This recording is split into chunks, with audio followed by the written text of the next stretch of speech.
You are looking at Julian's pronunciation guide, where we look at how to pronounce better some of the most mispronounced words in the world, like this other curious word. But how do you say what you're looking for today? How do you pronounce the name of this animal, this insect? It gets a lot of people confused, and that's because you have indeed two different pronunciations.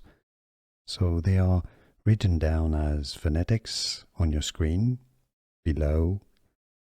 The British English, or the more British English pronunciation that's used more in the UK, is as cicada, s or ci-ca-da, cicada, the stress on the middle syllable. Now in the US it is more often, not always, but more often pronounced as cicada. So both pronunciations are indeed correct. And now you know, let's hear them both again. Cicada, cicada, or cicada. And now you know.